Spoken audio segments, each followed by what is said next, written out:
I left my family after years of being the disappointing child. Now, my golden child sister has fallen from grace. I 25F have always been the black sheep of my family. My older sister, AmITheA, has been the golden child for as long as I can remember. Our parents, especially our mom, have always favored her over me.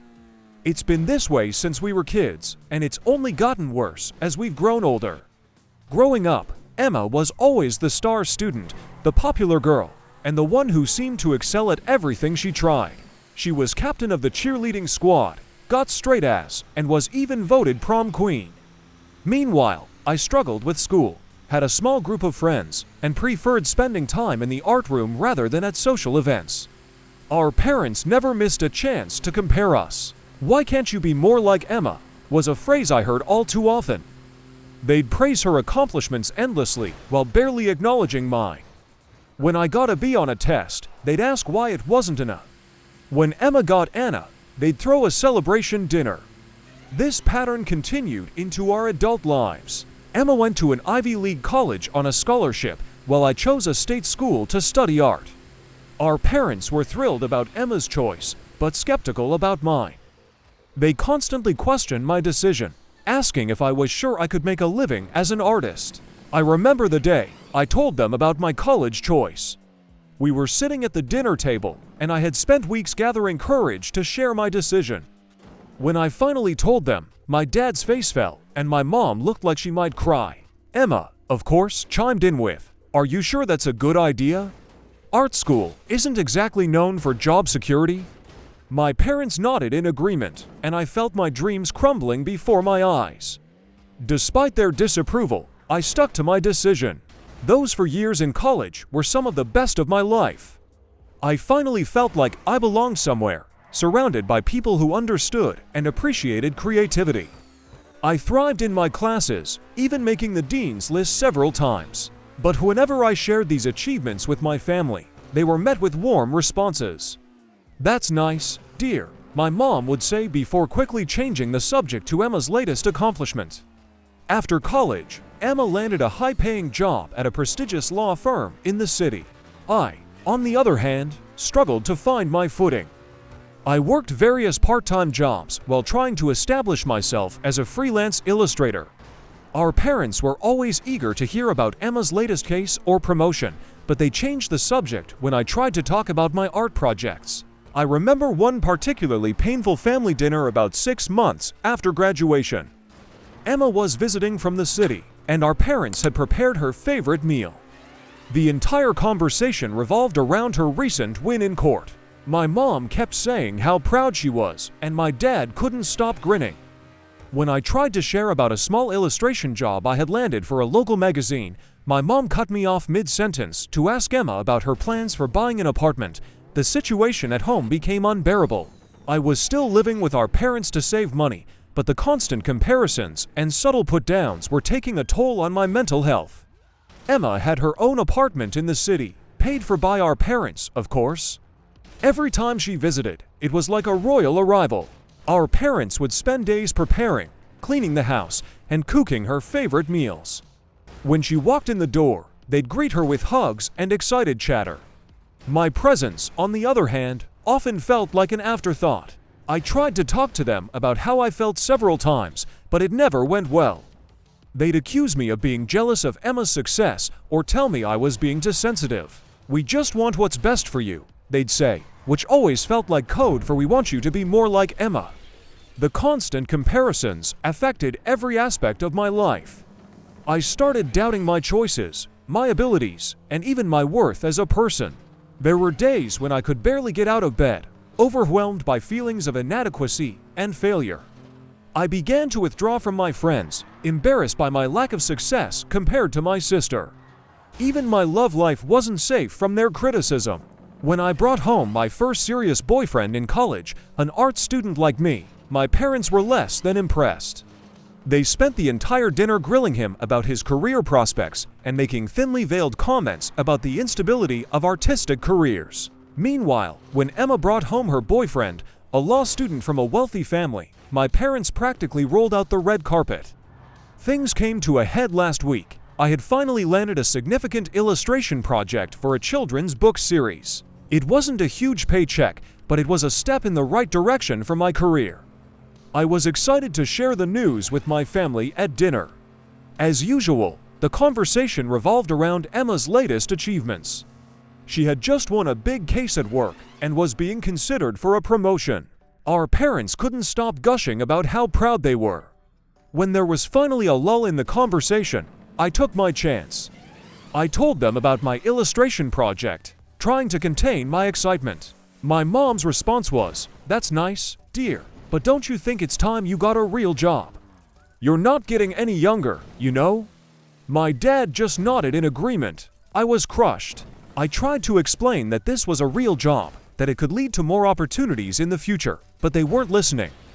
Emma chimed in, saying she could probably get me an entry-level position at her law firm if I wanted a stable career. That was the last straw.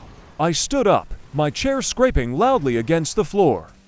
I told them I was tired of being treated like a disappointment, that I was proud of my work and my choices. I said I couldn't stay in a house where I was constantly made to feel inferior. My parents looked shocked. My mom started to say something about how I was being overly sensitive, but I cut her off. I told them I was moving out, that I'd rather struggle on my own than live with their constant disapproval. Emma tried to play peacemaker, telling me to calm down and not make rash decisions, but I could see the smug look in her eyes. She was enjoying this, enjoying being the perfect daughter, while I was the family disappointment. I stormed up to my room and started packing. My parents and Emma followed, trying to talk me out of it, but their words only confirmed what I already knew. They saw me as a failure, a burden. My mom even had the audacity to say, "If you leave now, don't expect us to help you when you can't make rent." As I was throwing clothes into a suitcase, memories flooded my mind. The time I won a local art competition in high school, and my parents didn't even come to the award ceremony because it clashed with one of Emma's debate tournaments. The countless times they'd introduced Emma as our daughter, the lawyer, and me as just our other daughter. The look of disappointment on their faces when I chose art school over the business program they'd wanted me to attend. That night, I left with whatever I could fit in my car. As I drove away, I saw my parents and Emma standing in the doorway. My mom was crying, my dad looked angry, and Emma just looked smug. I felt a mix of emotions, sadness, anger, fear, but also a strange sense of relief. I'm currently staying with a friend, trying to figure out my next move. I know leaving was drastic, but I couldn't take it anymore. Am I overreacting? Should I have stayed and tried to make them understand, or was leaving the right choice? I feel lost and alone, but also somewhat relieved to be out of that toxic environment. The thought of building a life on my own terms is both exciting and terrifying. I'm scared about how I'll manage financially, but I'm also looking forward to pursuing my art without constant criticism and comparisons. Any advice or support would be appreciated. How do I move forward from here? How do I build a life for myself while dealing with the emotional fallout of leaving my family? And most importantly, how do I start believing in myself after years of being made to feel like I'm not good enough? Update 1. It's been about 2 months since I left my parents' house, and a lot has happened. I wanted to update you all and thank you for your support and advice. Your kind words and encouragement have been a lifeline during this challenging time. After I left, I spent a week crashing on my friend's couch while I looked for a more permanent solution. It was tough, but I managed to find a tiny studio apartment that I could just barely afford with my savings and the income from my illustration project. It's not much, but it's mine, and for the first time in my life, I feel like I have my own space. The first few weeks were hard. I threw myself into my work, determined to prove to myself, and maybe to my family, that I could make it on my own. I picked up a part-time job at a local coffee shop to supplement my income from illustration work. Between the two jobs, I was working almost constantly, but it felt good to be self-sufficient. There were nights when I'd come home exhausted, my hands aching from hours of drawing and making lattes, and I'd wonder if I'd made the right choice. The little voice in my head, which sounded suspiciously like my mother, would whisper that I was foolish for thinking I could make it as an artist. But then I'd look at the illustrations I was creating, and I'd remember why I chose this path. My parents tried to contact me several times, but I wasn't ready to talk to them. I needed time to process everything and focus on standing on my own 2 feet. Their voicemails ranged from angry demands that I come home to tearful pleas asking if I was okay. It was hard to ignore them, but I knew I needed space to figure things out for myself. Emma called a few times too, always with the same patronizing tone, telling me I was being childish and that I should come home and apologize. Her words stung, but they also strengthened my resolve to succeed on my own terms. About a month after I left, something unexpected happened. The children's book I had illustrated was published, and it started gaining traction. The author shared it on social media, and it caught the attention of a few influential parenting bloggers. Suddenly, I was getting emails from publishers interested in my work. I remember sitting in my tiny apartment, staring at my computer screen in disbelief as the emails came in. For the first time, I felt like my dreams weren't just pipe dreams. I cried that night, but they were tears of joy and relief. I landed to more book deals in quick succession. It wasn't a fortune, but it was enough that I could quit my coffee shop job and focus on illustration full-time. For the first time, I felt like my career was taking off. With this newfound success came a boost in confidence. I started believing in myself and my abilities in a way I never had before. I realized that I didn't need my family's approval to validate my choices or my worth. Around this time, Emma showed up at my apartment unannounced. She said she was worried about me and that our parents were upset. I invited her in, more out of politeness than anything else. At first, she seemed genuinely interested in how I was doing. She looked around my tiny apartment and asked about my work. I showed her the published book and told her about the new projects. For a moment, I thought maybe she was finally seeing me as an equal. But then she started in on the same old rhetoric. She said that, while it was nice that I had some success, it wasn't a stable career. She talked about how worried our parents were, how they just wanted what was best for me. She even suggested again that she could get me a job at her law firm. As she spoke, I felt a familiar feeling of inadequacy creeping in, but this time, something was different. I looked at my work spread out on my desk, thought about the emails from publishers in my inbox, and I felt a surge of pride. I lost my temper. I told her that I was doing fine, that I was happier than I'd ever been. I pointed out that for the first time, I was supporting myself entirely on my own work, without any help from our parents. I asked her if she could say the same, considering our parents were still paying for her apartment. Emma's face changed. The mask of concern dropped, and I saw the same smug, superior expression I'd seen the night I left. She snapped at me, saying I was ungrateful and selfish. She said I was breaking our parents' hearts and that I should be ashamed of myself. I asked her to leave. As she was going, she turned and said, "Don't come crying to us when this little art phase of yours fails. We won't be there to bail you out." After she left, I felt shaken but also strangely empowered.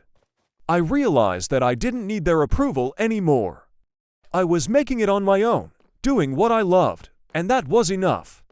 The encounter with Emma made me reflect on our relationship over the years. I remembered how close we were as kids before the competition and comparisons tore us apart. I felt a pang of sadness for the sisterhood we'd lost, but I also realized that I couldn't keep holding on to that idealized version of our relationship. In the weeks that followed, I threw myself into my work with renewed vigor. I started reaching out to other artists and illustrators, building a network of like-minded creatives. For the first time, I felt like I was part of a community that understood and valued me. I also started therapy to work through the years of emotional baggage I'd been carrying. It's been tough, but it's helping me understand my worth beyond my family's expectations or my career success. I'm still not ready to talk to my parents, but I feel stronger now. I'm focusing on my work and building a life that makes me happy. It's not always easy, but it's worth it. There are still days when I doubt myself, when I miss my family despite everything, but then I look at what I've accomplished in just 2 months on my own, and I feel proud. I'm learning to be my own cheerleader, to celebrate my victories without needing anyone else's validation. Thank you all again for your support. It means more than you know. To anyone out there facing similar struggles, know that you're not alone. It's okay to choose yourself, to pursue your passions, and to define success on your own terms. Update 2. It's been almost a year since my last update, and I can hardly believe how much has changed. I want to share what's happened, and thank you all again for your continued support throughout this journey. My illustration career has really taken off. The children's book series one worked on became quite popular, and I've since illustrated several more books. I've also started taking on commissions for magazine covers and even a few advertising campaigns. It's been a lot of work, but I'm loving every minute of it. About 6 months ago, I moved into a larger apartment. It's still not huge, but it has enough space for a proper art studio. Being able to separate my work and living spaces has done wonders for my productivity and mental health. I remember the day I moved in, standing in the middle of my studio, surrounded by blank canvases and the smell of fresh paint. I felt a sense of accomplishment and possibility that I had never experienced before. My confidence has grown along with my career. I've been invited to speak at a few local schools about careers and illustration, and I've even started mentoring a couple of young artists. It feels surreal to be in a position to inspire others when not too long ago I was questioning my own choices. Now, on to the family drama. A few months after my last update, my mom called me out of the blue. She was crying and asked if we could meet. I was hesitant, but I agreed to meet her for coffee. My therapist had been encouraging me to set boundaries and work on healing my relationship with my family, so I saw this as an opportunity to start that process. When we met, she looked tired and upset. She started by apologizing for how they had treated me. She said that after I left, they had a lot of time to reflect on their behavior. She admitted that they had been unfair to me and that they regretted always comparing me to Emma. Her words were what I had longed to hear for years, but I found myself feeling conflicted. Part of me wanted to accept her apology and fall into her arms like a little girl.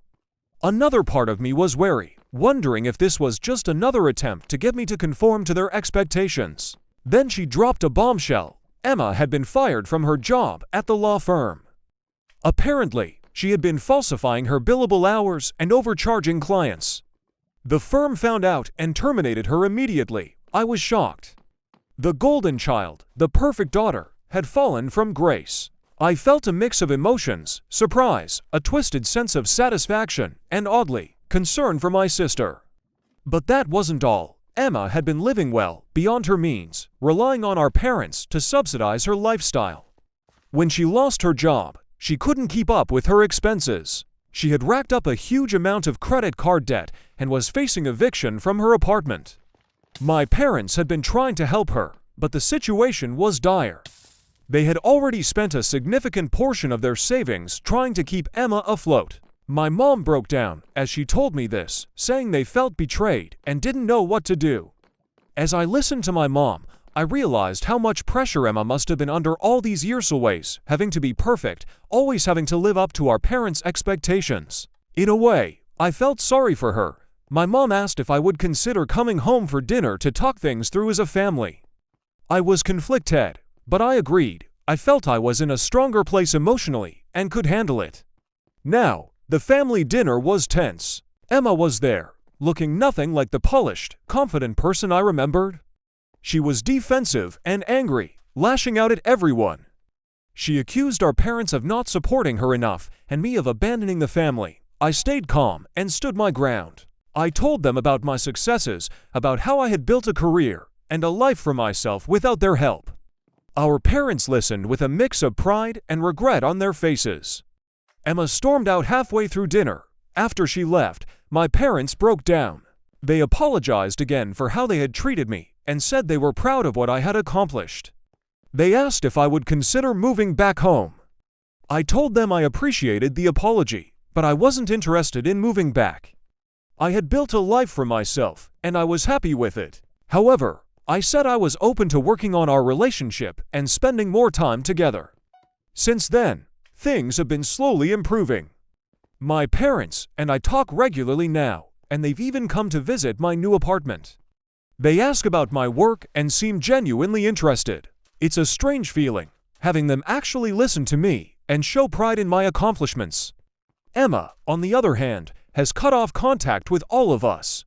Last I heard, she had moved to another city to start over. I've tried reaching out to her a few times, but she hasn't responded.